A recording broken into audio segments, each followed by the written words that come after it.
सुनूंगा तुमसे।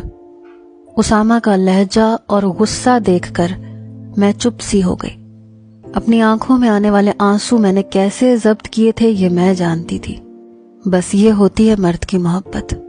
कल तक ये शख्स मुझ पर अपनी मोहब्बतें निछावर कर रहा था और आज इसे अपने भाई की गलती नहीं लग रही थी। मैं चाह कर भी अपना मूड ठीक नहीं कर सकी, अपने चेहरे पर बनावटी मुस्कुराहट नहीं सजा सकी। पूरे फंक्शन में मैं चुपचाप खामोशी से बैठी रही।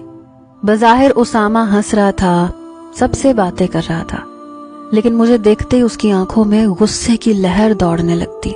अलबत्ता उमर बहुत खुश था, अपने भाई के साथ तस्वीरें बनवा रहा था। उमर मेरे पास आकर बैठ गया और एक बाजू अपने भाई के गले में डाला, दूसरा मेरे कंधे पर फैलाकर मुझे अपने करीब किया।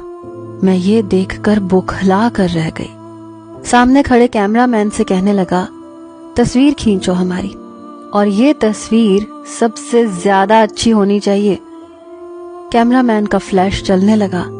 जब तस्वीरें खींच ली गईं, तो मैंने अपने कंधे से उसका हाथ हटाकर पीछे किया। ये देखकर उसने उसामा को इशारा किया। उसामा इशारा समझ गए, इसलिए उमर से कहने लगे, इसे छोड़ो, इसका मूड ठीक नहीं है, शायद बहुत थक गई है, आओ हम दोनों तस्वीरें खिंचवाते हैं। जैसे तैसे वलीमा भी गुजरा। गाड़ी में मैं खामोशी से बैठी खिड़की से बाहर देखती रही। उसामा भी खामोश था, जबकि उमर गाने गुनगुनाए जा रहा था। मुझे इस उमर नामी शख्स से और नफरत सी होने लगी।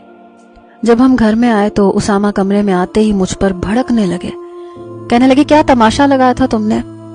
तुम्हें एक बार की कही बात समझ में नहीं आई थी?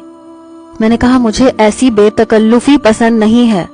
उमर को कहिए मेरे साथ हद में रहा करे। मेरी बात सुनकर उसामा ने बड़े गुस्से से मुझे देखा। कहने लगे, मैं तुम्हें बहुत प्यार से आखिरी बार समझा रहा हूं, मेरे भाई से बिल्कुल तमीज से रहा करो। अगर तुमने अपना रवैया उमर से ठीक नहीं किया तो मुझसे बुरा कोई नहीं होगा। ये कहकर वो कमरे से बाहर निकल गए, दरवाजा जोर से बंद करके गए। मैं पूरी रात उसामा का इंतजार करती रही, लेकिन वो नहीं आए। मुझे उन पर गुस्सा भी आ रहा था और रोना भी। क्या उनके लिए सब कुछ उनका भाई था? मैं कुछ भी नहीं थी, मेरी कोई अहमियत नहीं थी। बहरहाल मैंने अपने कपड़े तब्दील किए और सो गई। सुबह जब मेरी आंख खुली तो उसामा कमरे में ही मौजूद थे।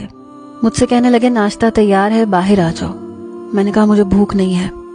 मेरे उखड़े हुए लहजे को सुनकर वो मेरे पास बेड पर बैठ गए। कहने लगे, क्या चाहती हो तुम? मैंने कहा, आपको